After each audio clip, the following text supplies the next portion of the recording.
श्रीमद् भागवत महापुराण के 10वें स्कंद का 27वां अध्याय आप प्रारंभ कर रहे हैं।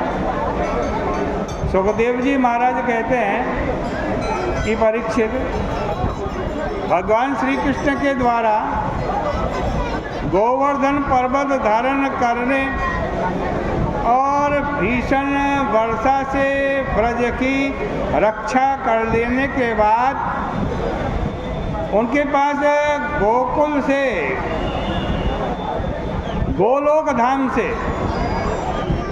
कामधेनु और स्वर्गलोक से इंद्र, ये दोनों के दोनों आए, लेकिन एक साथ नहीं आए, अलग अलग आए। क्योंकि गोवंश इंद्र पर नाराज हो गया था। कामधेनु ने सोचा कि भगवान श्री कृष्ण ने हमारे वंश की रक्षा के लिए दावाग्नि का पान कर लिया, पर्वत उठा लिया और ब्रह्मा को मुंह की खिलाई। हमारे इतने प्रेमी हैं भगवान श्री कृष्ण, किंतु इंद्र तो हमारे वंश का नाश करने में तुल गए थे। इसलिए इंद्र से कामधेनु नाराज हो गए और एकांत में भगवान श्री कृष्ण को धन्यवाद देने के लिए आई। इंद्र भी एकांत में इसलिए आए कि उनका श्रीलोकेश्वर होने का अभिमान चूर हो गया। इसलिए उन्होंने सोचा कि एकांत में चल करके भगवान से क्षमा प्रार्थना कर ली जाए। वो आए, भगवान से कहा,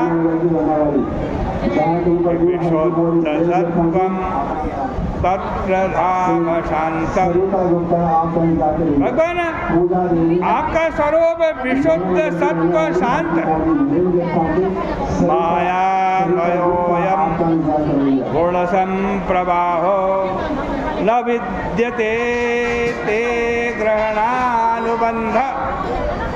मायामय गुण प्रवाह आपके स्वरूप में नहीं है। यह तो ते ग्रहणानुबंध, ते मने तो अग्रहणेन, अज्ञानेन, आपके अज्ञान से, यानी आपका ज्ञान न होने के कारण अनुबद्धते इति, प्रपंच में जीव बनता। देखो, जो परमात्मा को नहीं जानता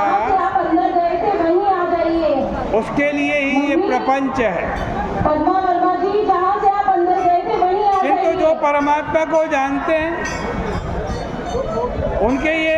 उनके लिए यह प्रपंच नहीं है। लोभादि अज्ञान के कारण ही अज्ञानी में रहते हैं। फिर भी आप संसार की व्यवस्था के लिए दंड और अनुग्रह आदि करते हैं। इसलिए प्रभु आप समय समय पर शरीर धारण करते हैं और हमारे सरीखे जो लोग कुमार्गामी हो जाते हैं उनका शासन करते हैं। मैंने ऐश्वर्य मदमत्त होकर के आपका बड़ा भारी तिरस्कार किया। आप दंड देने के लिए अवतीर्ण हुए हैं। असल में आप हमारे ही लिए अवतीर्ण हुए। आपको हम बारंबार नमस्कार करते हैं।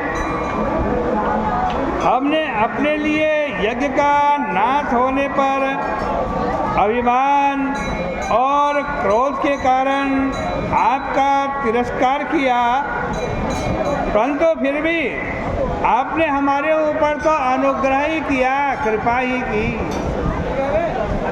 अब हमारे अभिमान का स्तंभ धराशायी हो गया है और हमने जो ब्रजमंडल को ध्वस्त कर देने का उद्योग किया वह नष्ट हो गया है। आप मेरे स्वामी हैं, गुरु हैं, आत्मा है, मैं आपकी शरण में